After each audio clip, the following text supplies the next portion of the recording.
Инфлацијата ги изеде парите за целосна реализација на водоводна линија 2, која треба да се гради со пари од ТАВ по откажувањето на изградбата на карго аеродромот на територија на Штип и Свети Николај. Проекциите на оваа линија, која треба да обезбеди подобро водоснабдување на штипските населби во високите зони, но и развој на индустријските зони и бањскиот туризам, покажуваа дека се потребни 1,2 милиони евра, но со зголемувањето на цените на репроматеријалите за дел од цевководот и резервоарите за вода, општината ќе мора да траже дополнителни 1,5 до 2 милиони евра. Општина Штип овие пари ги нема. Самата инфлација предизвика да се намали трасата и должината на водоводната линија која што треба да се реализира за да се стави во функција оваа линија 2, главна водоводна линија, и да се изостават двата резервоара, тоа е резервоар Пребек и резервоар Мери.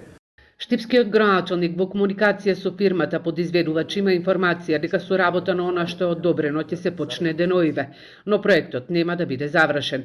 Јорданов планира за дополнително обезбедување на средства и аплицирање во Министерството за животна средина. Се надевам дека и средствата од самопридонесот ќе бидат искористени во насока на ова. Во минатото комунициравме на оваа тема дека на први непосредни парламентарни избори ќе бидат запрашени граѓаните на општина Штип со дополнително прашање дали се волни, дали сакаат средствата од самопридонесот да бидат искористени во реконструкција на старата и дотрајана водоводна мрежа и водоводна линија. Штип годинава за реконструкција на старата водоводна мрежа планира 20 милиони денари, а која поради дотрееноста има чести дефекти, посебно во летниот период, кога е зголемен притисокот и потрошувачката.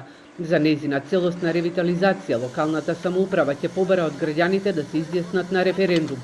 Дали се согласни да се пренаменат парите од самопридонесот во висина од 1 милион евра, кои со децении се замрзнати на трезорска сметка, а беа собрани за изградба на брана на Козијачка река, која никогаш не се изгради.